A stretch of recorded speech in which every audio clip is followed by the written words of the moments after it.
Overrated. Overrated means rated or valued too highly. This word is used to rate or value things when it comes to most things, if we're being honest. Now, in terms of basketball, we use it when the community rates someone higher than they are supposed to be. This happens to people not adding context to certain things or people just not remembering things correctly. Now, this is a monthly series on my channel, and every month I will deep dive into a player's career who I believe is overrated by the NBA community. Now, this isn't a slander video by any means, it's just me shedding light on things that people are just incorrect about. Now, we have previously looked at John Stockton, Allen Iverson, Tracy McGrady, and Kyrie Irving. And now, as you can tell by the title of this video, we're going to be looking at 2018 LeBron James. 2018 LeBron James is regarded as one of the best versions of LeBron, as you can tell in my series I just recently did. Anyways, LeBron was able to take a roster that was revamped at the trade deadline to the NBA Finals. That alone is a feat nonetheless, but is it really that impressive? LeBron James going to 2018 was coming off an NBA Finals loss as Kevin Durant joined the Golden State Warriors in 2016 offseason, and that reaped an NBA championship. Kyrie Irving was frustrated with his role, so that led to a trade, and he was traded to the Boston Celtics in exchange for Isaiah Thomas. He went from a championship team in 2016 to now having an undersized point guard who was having hip issues. And what makes it worse is that the Cavs signed mostly role players that still didn't fit the void of Kyrie Irving. After these signings, the Cavs was still expected to make a playoff push, with some people saying that if they gel right, they will be able to make a great push in the NBA Finals. But that didn't end up happening, as the Cavs at the trade deadline did an overhaul on the roster. They traded Isaiah Thomas, Channing Frye, Derrick Rose, Jay Crowder, Dwayne Wade, and Iman Shumpert. In exchange, they got Jordan Clarkson, Rodney Hood, George Hill, and Larry Nance Jr. Even with all this, LeBron still dominated and led this team to a 4th seed. This domination continued in the playoffs, and he led this team to the 2018 NBA Finals. Then in Game 1, he scored 50 plus points and would have won the game if it wasn't for J.R. Smith. Now, I gave this background for a reason, as LeBron in 2018 is seeing his light because of the carry job he had to do this season, and respectfully he did.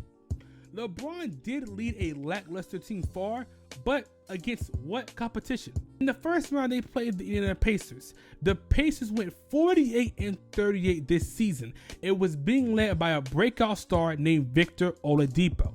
Now, I bring this team up because this isn't that good of a team in comparison. This team had one 20-point per game scorer, that being Victor, with an average of 23.1 points in the regular season, and in the playoffs he averaged 22.7 points. But I have two major arguments, and one of them will come into a major play in the coming rounds. The Pacers just wasn't that good of a team.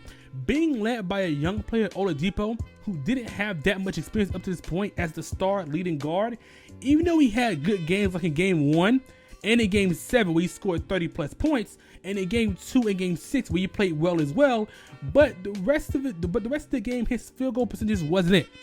In Games 3, 4, and 5, he averaged 15.7 points, 8 rebounds, 5.3 assists, 1.3 steals on 24, 21, 81 splits. Those are horrific splits coming from the main guy on offense. Even with that, this series was pushed to 7 games, which was due to LeBron's horrific teammates. Respect to LeBron, because he didn't play well, the Cavs were cooked. In the second round, they moved on to the Toronto Raptors. The Raptors was being led by DeMar DeRozan. DeMar, he is known as a playoff choker, and this doesn't change this series. This series, he averaged 16.8 points, 4 rebounds, 2.8 assists, 43, 0, 81 splits. In game 3, he had 8 points on 25% from the field. Yeah, safe to say he's trash in the playoffs. Anyways, due to his bad performances, LeBron and the Cavs was able to sweep and move on to the Eastern Conference Finals. I criticize this team because their leader is trash, but also because a sweep showcases how badly this team was. In terms of competition, it shows based on the team that I played. If a sweep happens, it can be two ways. One is due to another team just being better down the stretch, even when it's a close game, or in this case, just another team being better than another. Yes, game 3 was close and game 4, but it was one due to the fact the Cavs wasn't a good team without LeBron, and also the Raptors wasn't a team that depended on LeBron as much as the Cavs. But the difference maker in this series was LeBron. This Raptors team wasn't a good team. Finally, they played this Boston Celtics team in the Eastern Conference Finals. Yes, the same team that Kyrie was just traded to. So you may be asking, how, Golden Takes? How is this team bad in terms of competition? Well, it was because Kyrie was injured. He was injured and it relied on young players to carry the mantle, and they actually impressed people. They were able to make it all the way here, but like I said again, young players. This was before Tatum was an all-NBA caliber player, and he was only 19 years old at this point. Jaylen Brown was also on this team, and he was 21. Terry Rozier was 23, and Marcus Smart was 23. This team was so young, and yes, I respect them for making this far, but did they even play good competition? In the first round, the Boston Celtics played the Milwaukee Bucks and beat them in 7 games, but the Bucks was being led by a 23-year-old Giannis. While yes, he was becoming dominant, that's a very key word, becoming. Giannis had a very big problem that was exploited very easily in their loss. In the second round, they played the 76ers, who was being led by Joel Embiid, who at this point wasn't the MVP Joel that some of us love. This was his first time in the playoffs and leading a team, and he did underperform. So to recap, the Celtics played an underexperienced Giannis, who was able to be exploited on offense by a strong center, who in that Celtics case was Al Horford, and a Joel Embiid who just had his first playoff series. When I seen this, I decided to look at the whole Eastern Conference standings in totality.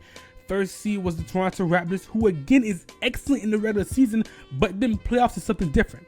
Second seed was the Boston Celtics, and it made sense with Kyrie leading the helm, but when he was injured, it changed the vitality of this team. The 76ers was the third seed, who again was being led by Joel Embiid, who had an excellent season, but then playoffs is different.